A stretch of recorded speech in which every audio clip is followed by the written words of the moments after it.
Hello, and thank you for joining us for this episode of AMA's Marketing In. I'm your host, Bennie F. Johnson, AMA's CEO. In today's episode, we're going to explore the world and life through the lens of marketing, delving into the conversations with individuals that flourish at the intersection of marketing and the unexpected. We'll introduce you to visionaries whose stories you might not have heard of, but are exactly the ones you need to know. Through our thought-provoking conversations, we'll unravel the challenges, triumphs, and pivotal moments that have been shaped by marketing. Today, our special guest is none other than Ted Moser. Ted is a senior partner at Profit, a growth and transformation consultancy, where he helps leading data and software-enabled companies to anticipate market evolution, craft distinctive platform growth strategies, and realize their business and organizational ambitions. Ted's client work expands innovation, branding, go-to-market excellence, and operational model transformation. Ted also supports global microfinance development as a lifelong commitment. He has helped to scale Opportunity International, a microfinance network that has served more than 250 million women, and children worldwide, and is developing innovative platforms to better serve small stakeholder farms, school proprietors, and urban micro-entrepreneurs. It's his new book that we're going to talk about today, Winning Through Platforms. It's a Business Book Award winner for 2024 and was published as a part of our distinguished AMA Leadership Series. I'd like to welcome to our podcast today, Ted Moser. Ted, thank you for joining me. Thanks, Benny. So good to be here. Well, we're going to jump right on in and talk about the book, Winning Through Platforms, how to succeed when every competitor has one. That's kind of that moment. How do we break through and have a distinction? I'd love to start off with a really kind of basic definition to make sure we're all on the same page. Right. Like, how do you define platform today? Well, it's one of the most confusing words in business today, Benny, because people mean so many different things when they say it. Right. There's two debates that I think are helpful, but not really helpful. Some people debate what kind of business format is a platform. Is it a SaaS software company, business software as a service, cloud-hosted software? The answer is sort of yes. Is it a content portal like a Netflix or a database company that lets you filter through what you want? And the answer is yes. Is it an ecosystem connector company like Uber or Airbnb or Zillow? And the answer is yes. So I'd say it's all of those business formats. Right. What we say is it's really a way of doing business. It's a holistic business system where there's a few key criteria to be a platform company. One is, can I watch my customer use what it is they bought from me? Mm-hmm.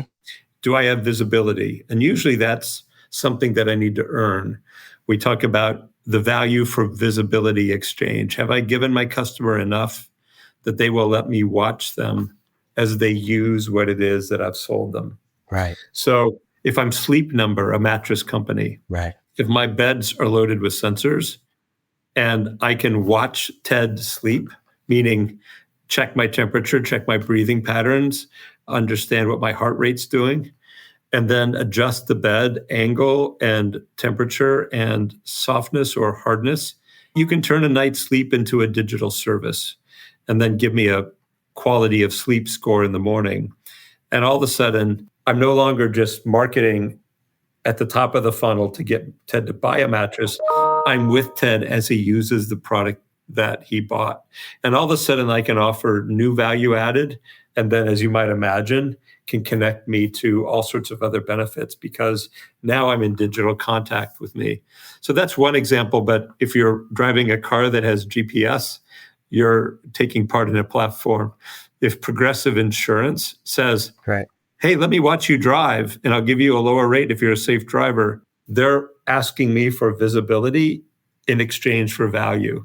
And so that's really the heart of a platform. Okay. And it transforms marketing because it moves marketing from pre-purchase only to always with the customer. Right. Or at least it gives the marketing department permission to raise their hand and said, I'd like to do more than the company than you normally think I do. Right. I'm not just branding and digital marketing. I'm actually in a marketing relationship 24/7. And so that's where I thought the book had a lot to do with the transformation of marketing, because it opens up brand new marketing disciplines that we haven't taught in school. Right. And there's no good set of rules for. We try to set down those rules in the book. Which is really interesting as you start to talk about and explore. The presence of platforms really becomes somewhat of an equalizer for folks, right? So larger concerns and smaller concerns can each have access. That's right.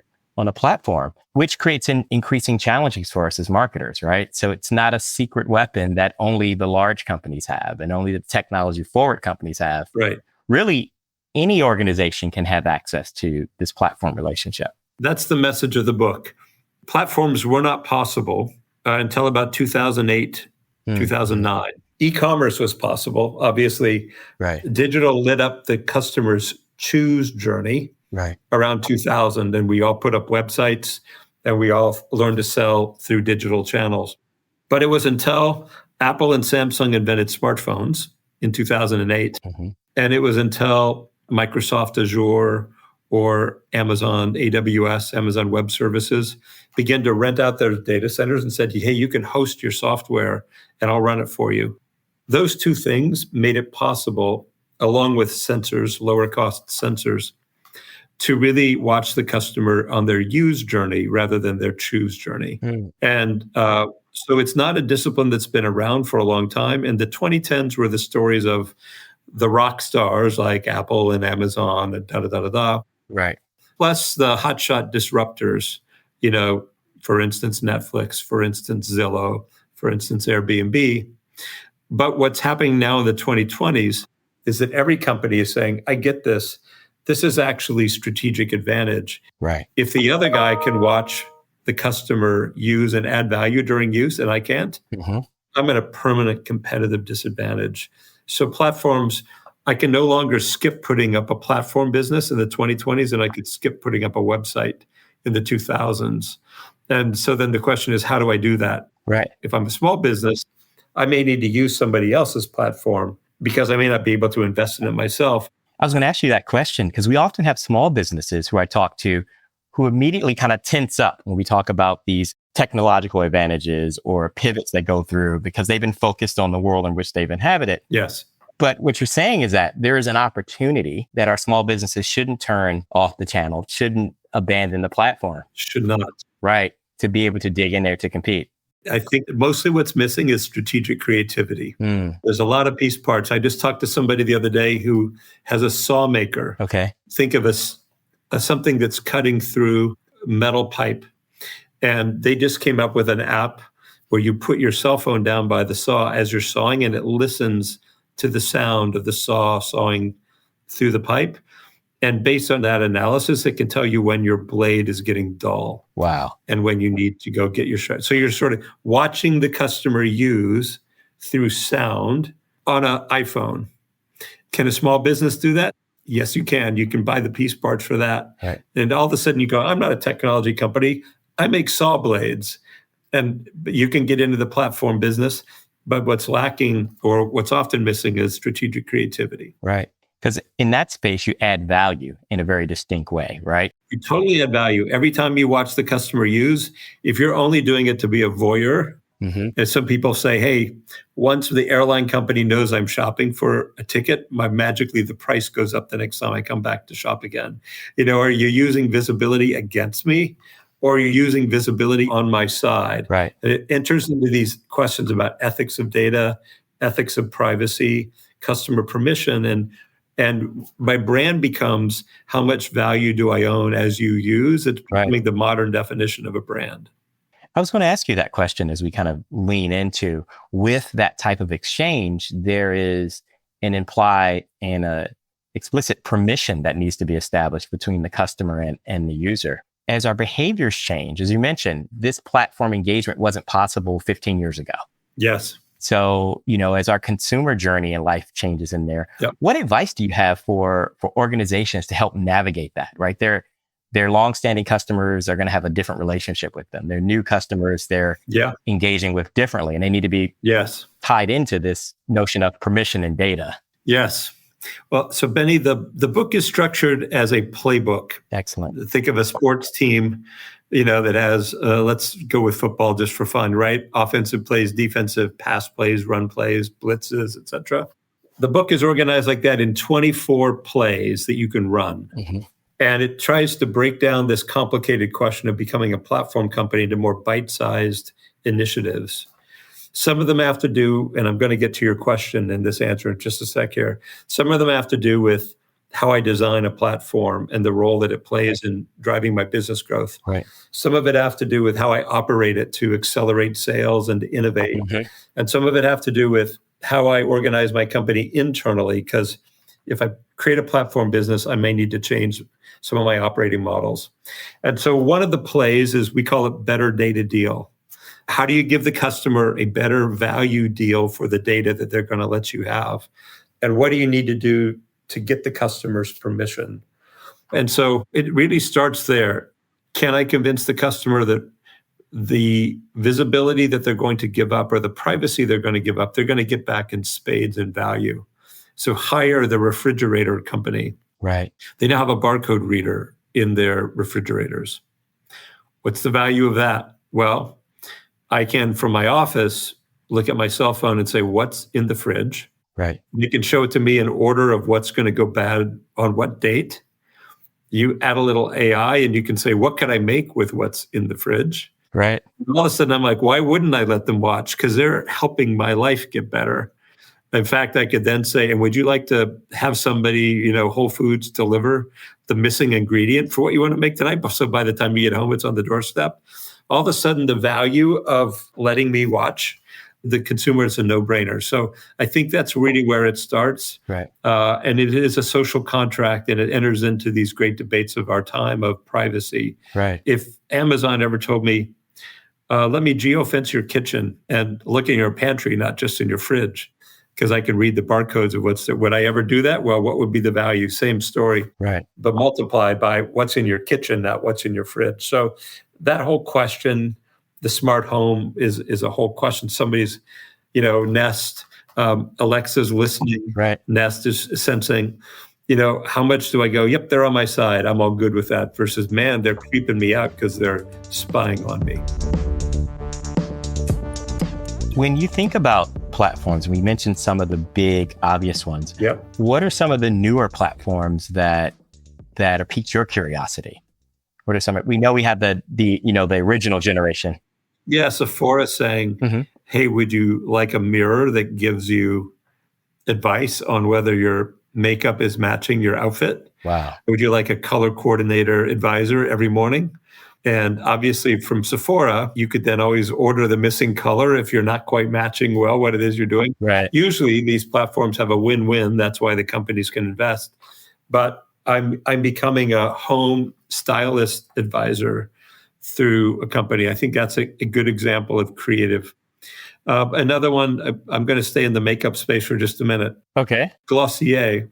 All right. Build a whole business around a community platform. Some really interesting community businesses are popping up where the entrepreneur said, you know what? I think what my clients really want, the people that I talk to really want is healthier skin, not better makeup. Mm-hmm. So let me start to do a blog around how we actually can take better care of our skin. So we need some makeup, but actually less, and need better makeup that's for our skin.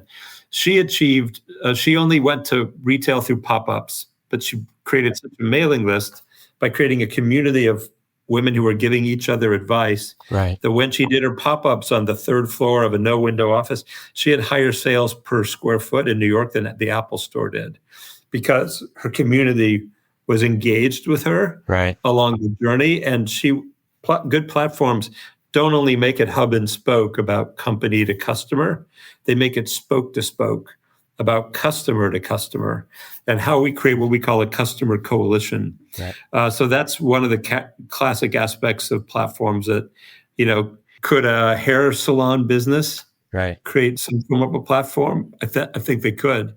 So, there's plenty of ways in.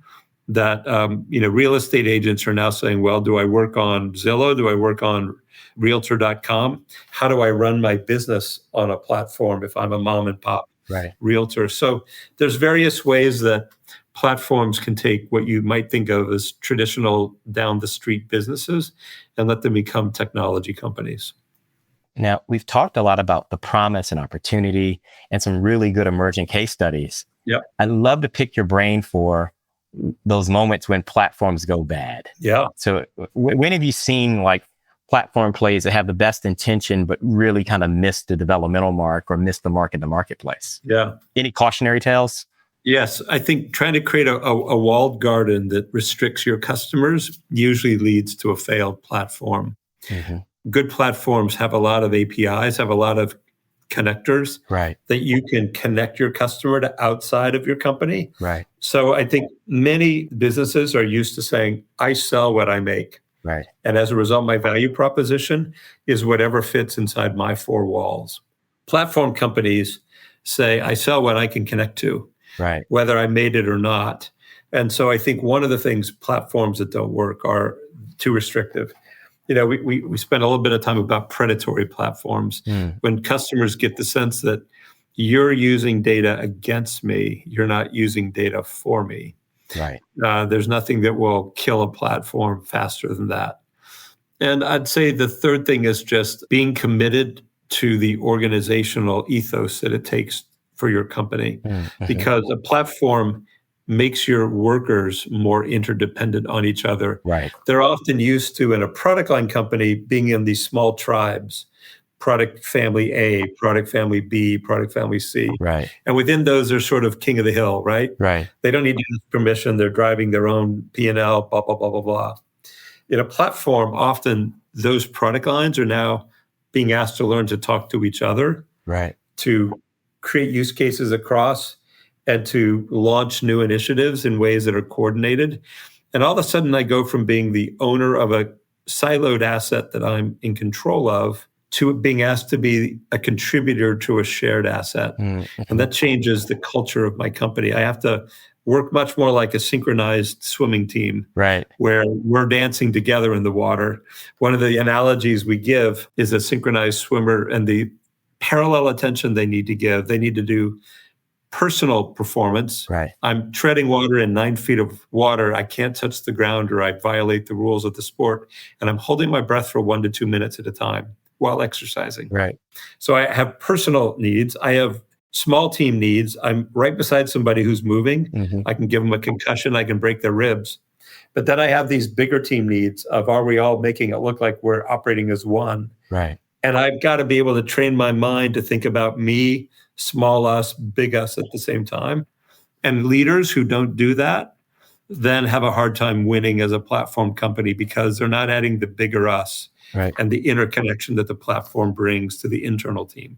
As we think about leaders, what's one bit of advice you would give to C-suite, emerging C-suites who are looking at how do we win through platforms? How do we win through a more contemporary market play? What advice would you give for our listeners who are in that space? We give them a couple bits of advice in the book. One is create greater clarity in your C-suite communications. Mm-hmm. Probably as you go around the room, you're all using the word platform and you've got a different movie in the back of your head. So we talk a little bit about how to demystify that, create a common glossary, and learn to put adjectives in front of the word platform. Our data creating platform, our platform service provider that we're buying from, our own platform, how we market the idea of platforms. So there's a little bit about create clarity about how you communicate. And then the next big of advice we say is learn the playbook and find your plays. We say these 24 plays, you don't need to run them all at the same time. But you don't know which ones you need to run until you learn the playbook, just like, again, a sports team. So the book has a chapter on each of the 24 plays. That's the heart of the book. It's organized by type of play, but there's 24 chapters, and each play feels like a workshop. It explains the play. It gives you stories of companies who ran it. It gives you a framework for how to do it yourself, and it asks you questions that you need to answer. So this is going to sound self-serving, but I'd say learn what's in the book, Right. because that's going to give you a vocabulary about platforms that you're probably missing and a conceptual library that you might be missing. Most of us went to business school and learned how to win at product line businesses. Right. The rules of platform businesses are different. So it's like a continuing education course for the leader. Would say, have your team read it, you read it, and learn this shorthand of plays you could run. Then you can start to have the conversations of 2024, what 3 plays should we be running? 2025, what next 3 plays should we be running? So it's not linear, it's choose your own adventure based on where you think you're going to get ROI on your investment. One of the things that strikes me in your background, and I want to kind of pivot so we have an opportunity to talk about it, is this notion of scale and radical scale. I love your kind of commitment to looking at microfinance and helping communities and spaces, and no other space do you see kind of how do I scale in a really dynamic and meaningful way. Right. What got you involved in the microfinance community in this work? Benny, it was 40 years ago, believe it or not, which I'm afraid I'm tinting to my early 60s age. I was a kid out of college. I was interested in global poverty and hunger. Right. And I was sort of disillusioned with efforts that I saw that felt like, let me do something for you in terms of the mentality of the 8 care agencies that I was watching. And somebody said, hey, here's an article. And it was written by an early entrepreneur in the microfinance space. And he pretty much said, you know what I do? I make capital available to the poor.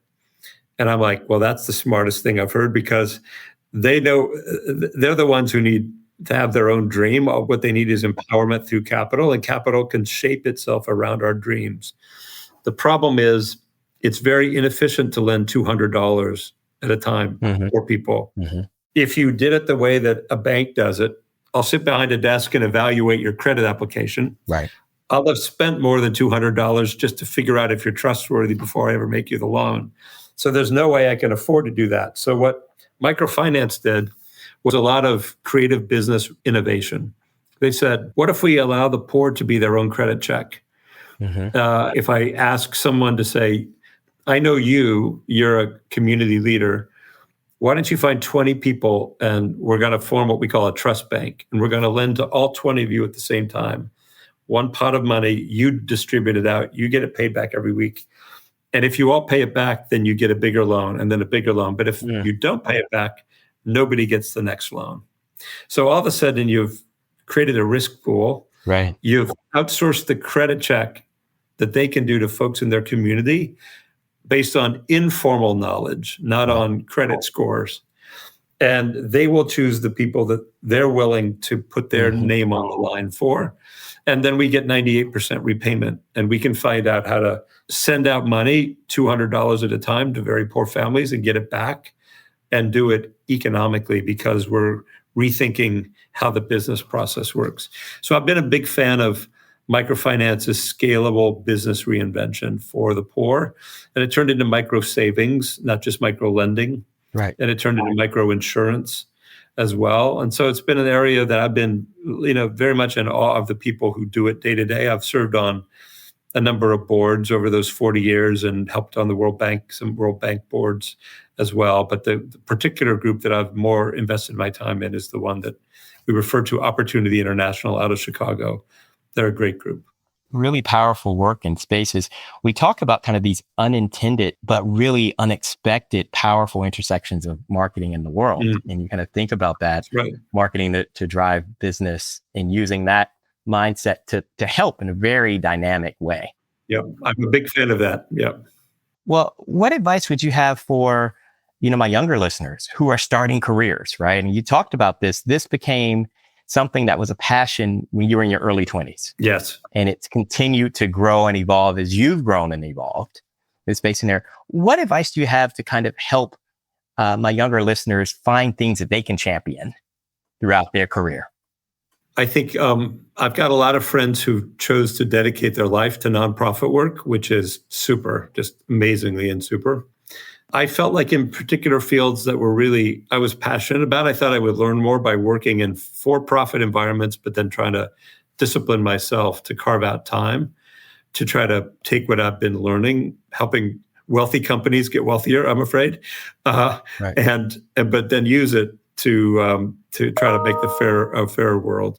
And so that's been my path. So for me, it's about finding coherence between what professionally drives me and then who's doing interesting work in the nonprofit or venture philanthropy sector that needs that capability. For me, it happened to be microfinance because I was a management consultant before I was a marketer. And so this whole business reengineering mixed with go-to-market was really interesting to me. But I think everyone has their own story, their own journey, right? I would just say try to marry your professional passion with an outlet that really values the skill that you develop. It's really great advice there. So we talk about transformation and growth. So that's something that we're challenging ourselves. We challenge our teams and those around you. So as a guest, I'm going to challenge you as well. So what's next for you? What do you think about in terms of growth for transformation? I right now feel like I'm in a heads down moment of taking the book that just came out in December. We were very fortunate to sort of hit number one in Amazon in the business category in the UK and the US. And we've been fortunate to sort of get our first award of the year recently. Right. So I'm trying to do a good job of being responsive to that and use it to train people in my own firm. My firm has about 600 people in it. Right. So we're doing worldwide training on the intellectual property in the book of how to consult people using the book. And then I think the question that comes is, should I be trying to build a bit of a living website? We did 24 plays just because we had a word count limit and we had an energy limit, but there's more than 24. So I was going to ask you this. So you're telling me there are 27 plays out here, and those who are listening to our podcast are going to now hear about the 3 unpublished? There's more than that even, I would say, Benny. All right. I'd say mentally, I didn't address pricing. Okay. I put all of AI into one chapter. We could have done more around the operating models by sort of archetype of platform business. Right. So there's plenty more we could have done. So do I do a website that's about that? Would I write a follow-on book about it? So I'm trying to figure out how to best use my time as well as, do justice to my marriage, as I spent a lot of weekends over the last couple of years writing this one. So I want to try to take the right amount of time for me and get back in touch with that, given how much this has been a marathon on the side of my job, as well as think about how to intelligently keep building what it is that it looks like we've given birth to here in terms of the thinking in the book. If you were to talk to a newly minted CMO in this moment, yes, what's the one piece of advice you would give them? I would say, first of all, make sure you know digital marketing cold, because if you're just a marketing communications person, you'll get crowded in your marketing team. Digital marketing will go somewhere else, and it's going to become full journey marketing, not just top of the funnel marketing.